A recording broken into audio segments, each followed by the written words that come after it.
What if the winds that sweep through the jagged valleys of Afghanistan once carried the same bloodline that still echoes in the forests of Poland, the plains of Ukraine, and the fjords of Scandinavia? What if the shepherd in Kandahar and the fisherman in Oslo were not strangers at all, but distant brothers? Science whispers that this is not fantasy.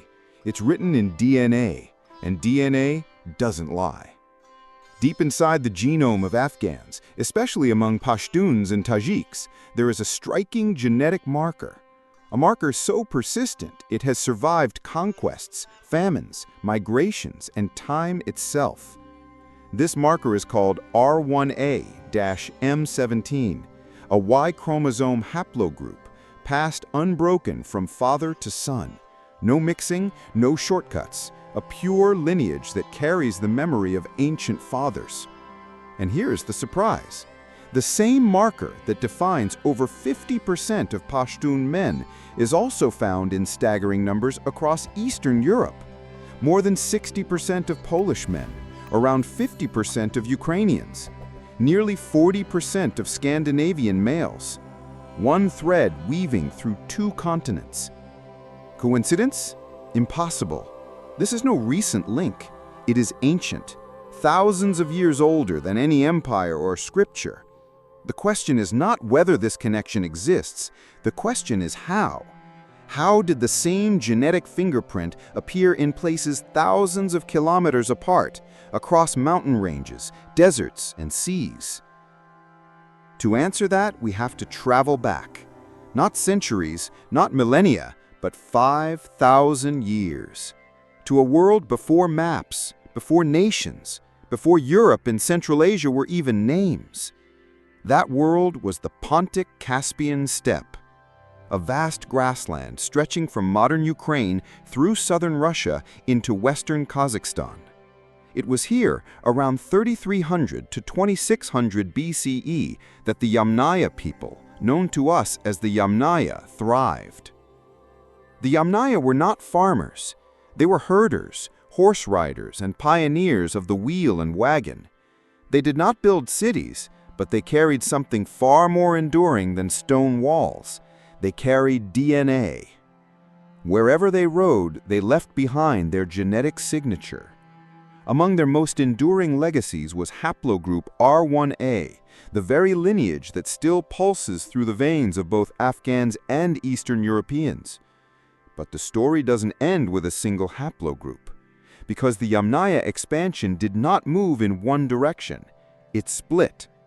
One branch of R1A evolved into R1A-Z282, which spread westward into Europe, becoming the backbone of Slavic, Baltic, and Germanic populations. Another branch, R1A-933, surged east and south, carving its legacy into Central Asia, Iran, Afghanistan, and the Indian subcontinent. And here, nestled deep in the rugged highlands of Afghanistan, lies a unique subclade, R1A-Z2125, which peaks among Pashtun tribes. So specific, so distinct, it marks a separate journey from their European cousins. A journey not westward into the forests of Europe, but southward into the mountains of the Hindu Kush. These weren't invaders clashing across continents. They were brothers, diverging paths from the same father. One branch shaping the forests and rivers of Europe, the other carving empires and traditions in the mountains of Afghanistan. It's as though two sons left the same ancestral home, each choosing a different road, but the fingerprints of their father remain in both lineages. Yet the story doesn't even begin with the Yamnaya, because where did the Yamnaya themselves come from? What ancient people carried haplogroup R into the steppes before horses, before wagons, before civilization? To find them, we must push even further back in time, beyond the Aze Age, beyond the Neolithic, all the way to the Ice Age. Around 24,000 years ago, near Lake Baikal in Siberia, a young boy was buried. He belonged to the Malta-Buryat culture, a mysterious people of hunters and wanderers. His grave held beads, carvings, tools, but most importantly, it held his DNA. When scientists sequenced his genome in 2013, they uncovered something extraordinary. This boy, known today as MA1, was the genetic ancestor of populations across Europe, Central Asia, South Asia, and even the Americas. The discovery revealed an entire ghost population known as the ancient North Eurasians. And it is here, in the frozen footprints of these Ice Age hunters, that the shared story of Afghans and Europeans begins. Because the haplogroup R, the father of both R1a and R1b, traces back to them. Carried forward through the Yamnaya, through migrations, through millennia, into both the villages of Eastern Europe and the tribal hills of Afghanistan. One genetic memory split into two civilizations. But DNA is only part of the story. Because when these people traveled, they carried more than genes. They carried a language. And that language would become the mother tongue of half the world. Blood is not the only thing that carries memory. Words do too. Imagine a single language so powerful that it became the root of English, Russian, Persian, Sanskrit, and even the numbers you count with today. A language spoken by herders who never built cities, who left no books or temples, but who shaped the speech of billions. That language is known as Proto-Indo-European. It was born roughly 4,000 to 5,000 years ago on the windswept grasslands of the Pontic-Caspian steppe, the same cradle that raised the Yamnaya. These riders didn't just move with wagons and cattle. They carried a blueprint of sound. And when they spread across Europe and into Central and South Asia, they didn't only leave their DNA, they left their words. The echoes of those words are still with us. Take the word for father. In Sanskrit, it is pitar. In Latin, pater. In Persian, pedar. In English, father. In Russian, otets. But his older form was closer to patar. All of them trace back to the same ancient Proto-Indo-European root, ph2ter. One word, spoken by steppe nomads thousands of years ago, now spoken in different forms by half the world. But here's the twist. While Europe preserved fragments of this language, Afghanistan preserved whole rhythms of it. Because when Indo-European tribes moved south into the Iranian plateau and the Hindu Kush, they gave rise to languages like Avestan, Pashto, and Dari. And these languages, remarkably, retain older features of Proto-Indo-European than many European tongues. For example, Pashto still carries reversed numeral ordering, like saying 1 and 20 instead of 21, a structure that mirrors ancient Germanic and Old English patterns. This isn't coincidence. It's inheritance, a direct survival of the same linguistic DNA. Think about that. In the markets of Kabul or the mountain villages of Nuristan, people still speak with echoes of the first herders of the steppe. They carry within their syntax a time capsule that predates Rome, predates Athens, predates Vedic India. It was in 1786 that a British judge in Calcutta, Sir William Jones, first suggested that Sanskrit, Greek, and Latin had sprung from a common source. At the time, it sounded like wild speculation, but today genomics proves him right. Genes and language travel together, tribe by tribe, echo by echo. And Afghanistan sits at the heart of this story, because it wasn't just a place of passage, it was a place of preservation. Here, Indo-European tribes didn't vanish into history. They blended, adapted, survived. Their bloodlines persisted through haplogroup R1a Z93. Their language endured in forms of Pashto and Dari that still hum with ancient grammar. But how did the Indo-Europeans arrive here? And why did their speech last so strongly in these mountains? The answer lies in a cultural crossroads known as BMAC, the Bactria-Margiana Archaeological Complex. Between 2300 and 1700 BCE, in regions that cover parts of modern Afghanistan, Turkmenistan, and Uzbekistan, archaeologists uncover something astonishing: steppe pottery buried alongside goddess figurines, Indo-European burial rites mixed with Central Asian architecture, fire temples rising next to irrigation canals. This was not invasion, this was fusion, a gradual interweaving of steppe herders and local farmers. Genetics confirms it. Modern Afghans carry a unique blend of steppe ancestry with older Neolithic roots, not a sharp break, but a slow pulse of mixing. And in this fusion zone, languages evolved. One branch of Indo-European speech became Indo-Aryan, flowing into northern India, shaping Sanskrit and the Vedic hymns. Another became Iranian, giving rise to Avestan, Old Persian, and later the Dari spoken today. The split happened here, in the shadow of the Hindu Kush. And it was not a war, it was a choice.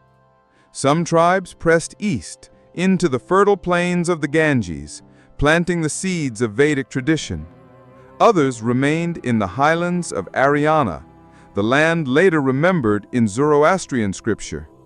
And Afghanistan became the hinge, the very point where Indo-European speech divided into two legacies, Iranian and Indo-Aryan.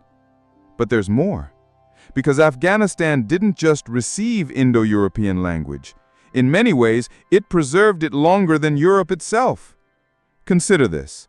Latin evolved into Italian, Spanish, French, languages that transformed and simplified over time. But in Afghanistan, Pashto still carries complex consonant clusters and ancient grammatical structures that look strikingly like Proto-Indo-European itself.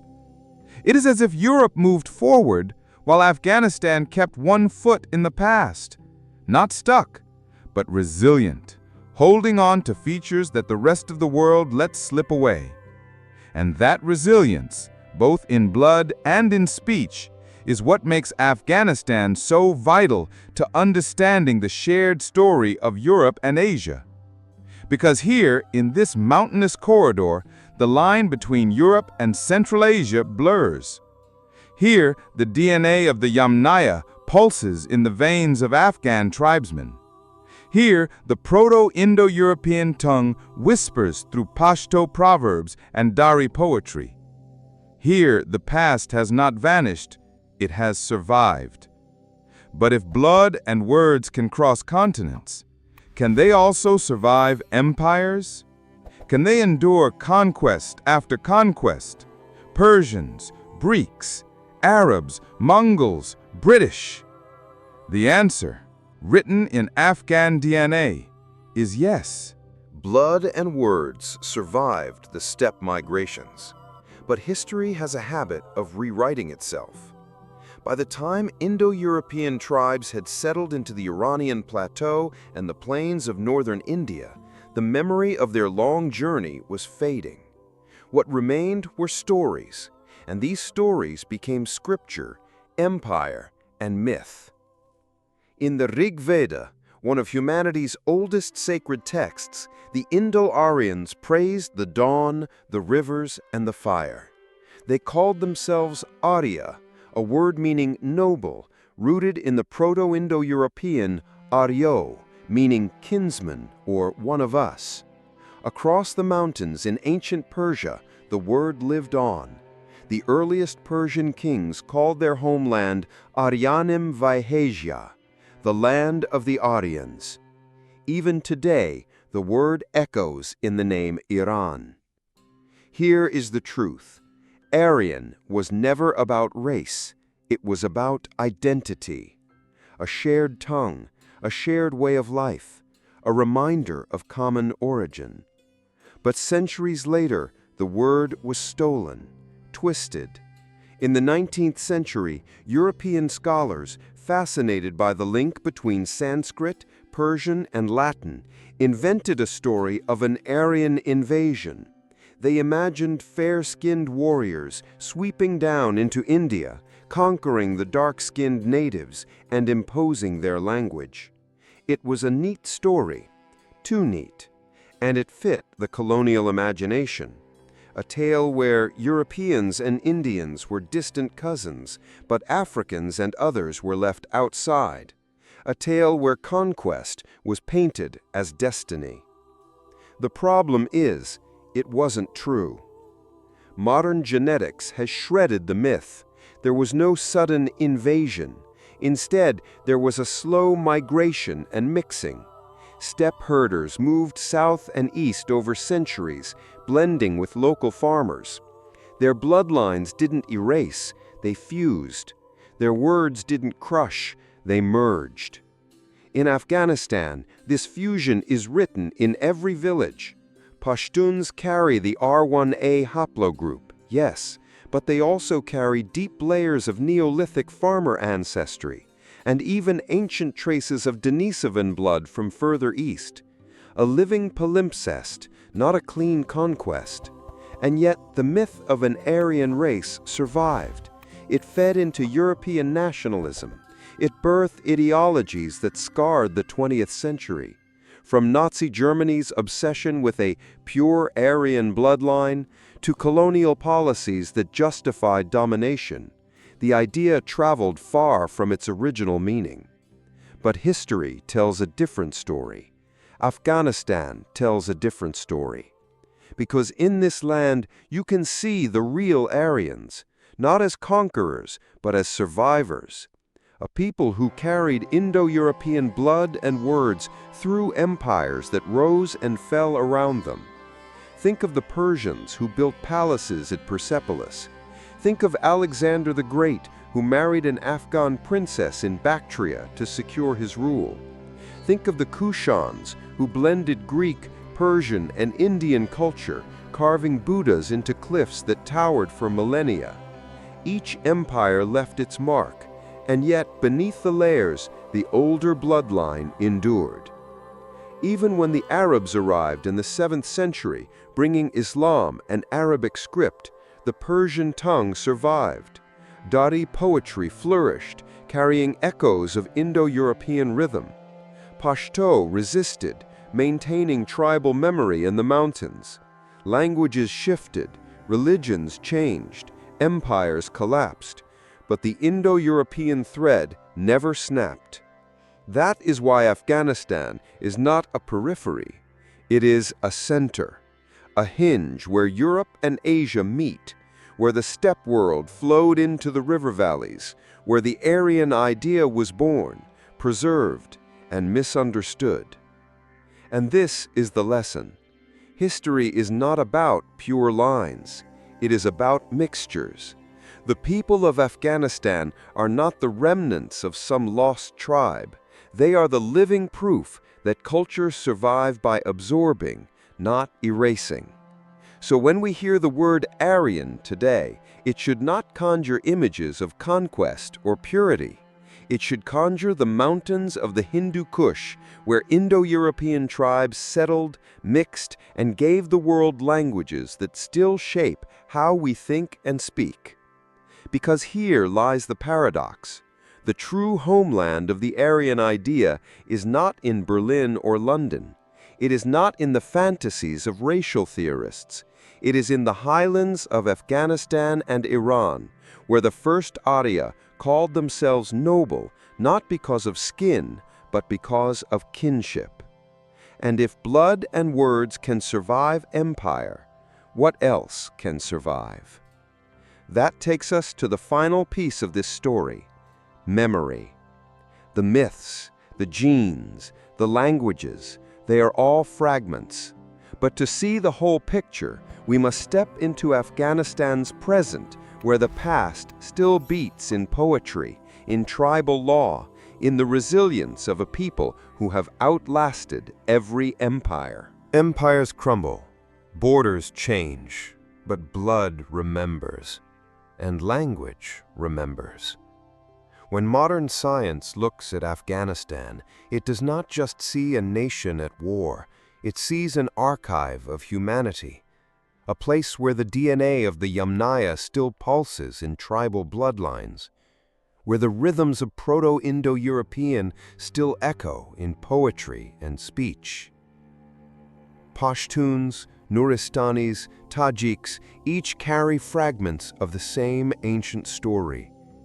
Genetic studies trace R1A Z93, the steppe signature, across Afghan tribes. Linguists trace inverted numerals, fossilized verb endings, and ancient consonant clusters in Pashto. Dari poetry, wrapped in Islamic mysticism, still beats with Indo-European rhythm. Afghanistan is not a periphery, it is a core. The hinge where Europe and Asia kiss, where steppe nomads became settled farmers, where Arya meant kinship long before others twisted it into ideology. For centuries, empires came and went. Persian kings, Greek conquerors, Arab caliphs, Mongol khans, British officers. Each tried to claim the land, but none could erase its deeper memory. Beneath every conquest, the older voice endures, a voice carried in blood and words. And this is the paradox. While Europe sped forward, simplifying tongues and scattering tribes, Afghanistan preserved. It held on to features, sounds, and lineages that others forgot. It became a living time capsule of the Indo-European world. This matters because it tells us something larger than history. It tells us who we are. The divisions of East and West, Europe and Asia, are illusions. Your word for mother in English, madre in Spanish, mutter in German, madar in Persian, mata in Sanskrit, all descend from the same root. Your blood, whether in Warsaw, Kabul, or Delhi, carries the same ancient strands. We are not strangers. We are branches of one tree. And Afghanistan, scarred yet unbroken, is where those branches meet again. So when you hear the word Arya, forget the lies of race and conquest. Remember instead the high valleys of the Hindu Kush, where the true Arya once called themselves noble, not because of skin, but because of kinship. Because here, in this land, the past is not gone, it is alive. It sings in language. It pulses in blood. It whispers in mountains older than empire. And when you speak the simplest words, father, brother, mother, you are speaking Afghan too. You are speaking Yamnaya. You are speaking the language of riders who never truly disappeared. They live on in all of us.